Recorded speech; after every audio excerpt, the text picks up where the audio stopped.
All right, let's talk about kind of one more way in which we can make floods worse, and then we'll kind of move on and hopefully finish up this unit. So urbanization was one of those things. By cutting down vegetation, covering water-absorbing soil, throwing up apartments, houses, laying down roads and sidewalks, parking lots, whatever, urban areas are quickly becoming prone to flooding. Urban runoff, that is when it, for instance, rains, how much of the water soaks into the ground versus how much water kind of runs off. It can be actually 5 times more. Urban runoff can be actually 5 times more in volume than pre-urban conditions. So if we had a farm here one year versus if we have a bunch of houses built there the next year, the runoff, the amount of water that's going to run off is going to be 5 times more than what it was around there. Floodwaters are more easily polluted in urban areas.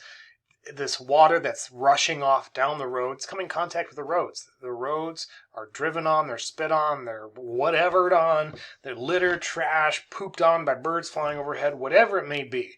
So that water is instantly polluted. So again, when it runs off into those little down-dropped little parks and you're playing in it, yeah, you're playing in all that stuff. Chemical waste, sewage. Don't do it. Don't drive into flooded areas. Don't play in floodwaters. Words to live by. So in any case, did I skip something here? No. So this is just an image of natural ground cover pre-urbanization. So any precipitation that occurred, about 50% of it infiltrates, goes into the ground. 40% of it kind of evaporates back into the air, and 10% would be the runoff of all the rain that would fall in an area. That's just an example. So now when you have an urbanization occur, when urbanization occurs and you have roads and concrete and whatever, then, water might find its way in, but only maybe about 15%. And 30% of it's going to evaporate, leaving 55% runoff. That's 45 more percent. That's over 5 times more runoff that will occur. So there's that around 5 times more runoff will occur. All right. So yeah, if the roads and stuff weren't here, then it wouldn't flood. So we can definitely make floods worse. Can we minimize the flood hazard? If so, how so? So we can make it worse. Can we make it not worse? Can humans do something good? Well, there are a few things that we can do in the case of flooding. Historically, humans respond to floods by attempting to prevent them through modification of the land in some way, shape, or form. You can make structural changes in building physical barriers to block floodwaters, change the shape of streams, change the direction, change where they flow. So here's an example. So here's a river, and on this side of the river, this levee, this large earthen dam that holds back any floodwaters. So you can see that this river has been flooded. It's kind of in this area where these trees are, but this mound, it's actually, I don't know, you can't see it from here, but it's actually a mound of dirt, keeping that floodwaters back, keeping all these homes safe.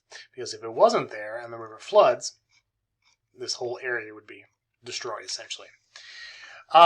So physical barriers can include earthen levees, so taking a bunch of dirt and rocks and piling them up to make this kind of levee, this barrier, essentially. It can be concrete walls created, different reservoirs to help control the flow of water, storm retention basins. That's kind of what those down-dropped little parks are in neighborhoods, these stormwater retention basins. So it's going to rain, it's going to flood, but we're going to give that water a place to go to flood.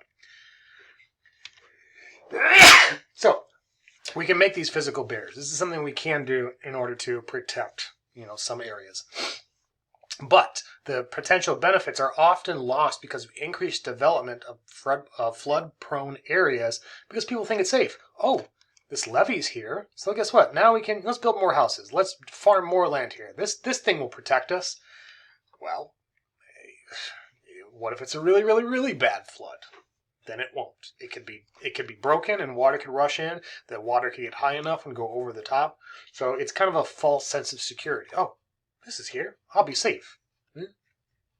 Things happen. And all physical barriers need to be maintained. So here's one of those earthen levees. You can kind of see how it's kind of mounded up. Basically, again, just made of dirt and rocks and stuff. And that stuff can be moved around. I mean, that stuff can also be eaten away. So you look at this area of this earthen levee just collapse. Now, if there was a flood and this whole thing collapsed, well, then all of that water now has a channel to go through, right? And just to flood right out in that area. So they need to be maintained, these levees. Look at this. Hey, look at this guy. Smarts. I don't know where this is, but I want to be friends with this person. Smart. You know what? Forget this. I'm going to make my own. Right around my home, I'm going to make my own levee. Hey, good for them. Good for them. I applaud this person. Plus, it's privacy, right? Once the water goes away, yeah, it's privacy. No one can see into your home. So that's building physical barriers. We can also, instead of building physical barriers to hold back water, just change where that water's at, or where it's going, or how fast it moves. And that's called channelization. So straightening, deepening, widening, clearing, lining, changing, speeding up, slowing down. There's different things we can do to alter the course of, for instance, a river, so that if it does flood, it floods over there and not over here, or whatever it may be. Excuse me. This can also be a positive for navigating.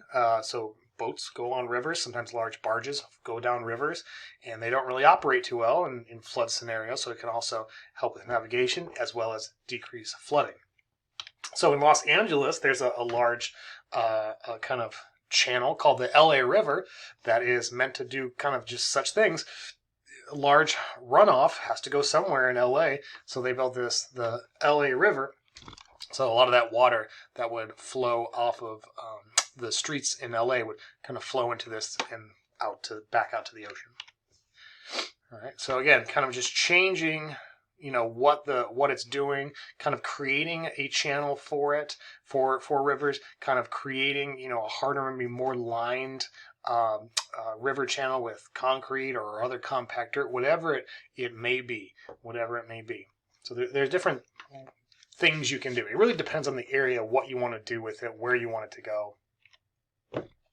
So, in any case, what is the future of flooding in the U.S.? Well, as you can probably guess, due to climate change, it's not good.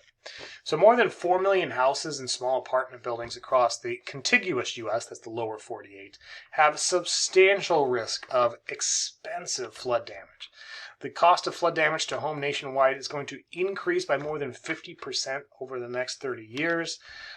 Residents at risk for expensive flood damage are concentrated on the coasts and Appalachia, so in the Appalachian Mountains.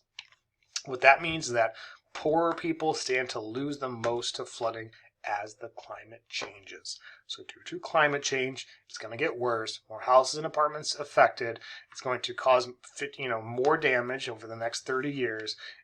And again, poor areas are going to be more at risk. So this is the percent of residential properties at risk by county in 2020. So where people are at risk for flood damage. You can see in Appalachia, there's not a lot of money. We're talking West Virginia, Kentucky, Virginia, Southern Ohio. I'm from Ohio, and I went to school down in Southern Ohio in Athens County down here, right in the footsteps of Appalachia. There ain't no money there, right? There ain't no money there. I don't like to use the term, but like hillbillies, that's where these people live. No, there is no money there. So, poorer people will adversely be affected. Again, along the coast, Louisiana, there are some nice areas of Louisiana, but the places where it floods the worst, poorer areas. So the coast and Appalachia. So for instance, there's a particular parish, county, in Louisiana in which 95% of residential properties are currently at risk of flood damage. Like today, not like today, right now today, but like at any point, almost 100% is you can expect if there's a flood, almost 100% of the people that live in this parish, which is kind of like our counties, almost 100% of those people would have flood damage. That's not a good place to live. But again, people don't always have that choice. Okay, great. I should move. I don't have any money. Where am I going to go? People don't always have that choice, and it's usually the lower income folks that are more affected. I guarantee, I don't know this, but I'm just taking a guess. I'm assuming the vast majority of people that live in Cameron Parish are poor, not wealthy, not educated. That's my guess. So again, these things unfortunately adversely affect the people who can't really do much about it. There is insurance that you can buy, flood insurance, but there's a looming insurance disaster in the U.S. as well. So the U.S. government currently provides the vast majority of residential flood insurance for the U.S.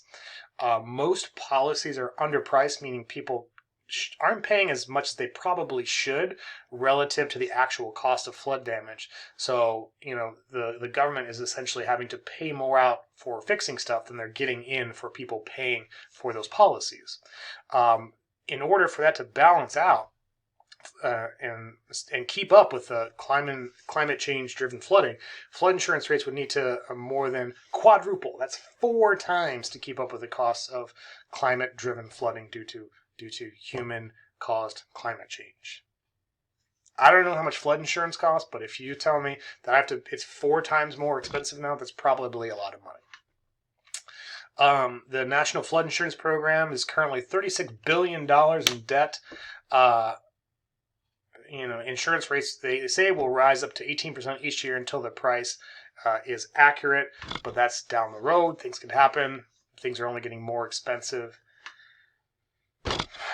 Yeah, so then all these people that have flood insurance, a flood occurs, government can't pay because they don't have enough money there, and people are out all that money. So, people relying on others maybe a little too much. There's got to be other things that we can do. So, where will flood damage costs increase again over the next 30 years? So this is looking at how much damage will increase. A couple of places: San Mateo County, Southern California. By 2050, the cost of flood damage is expected to increase by over 200, almost 300%, and costing causing homeowners almost $30,000 annually for flood damage. Imagine that every year you got to pay $30,000 on average to fix something in your home because of a flood.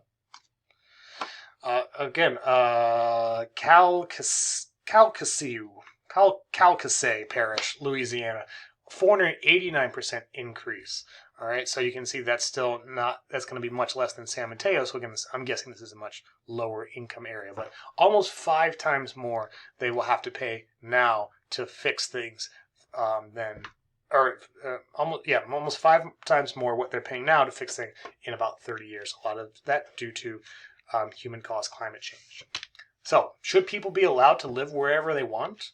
Do those same people deserve governmental help if they knowingly live in flood-prone areas?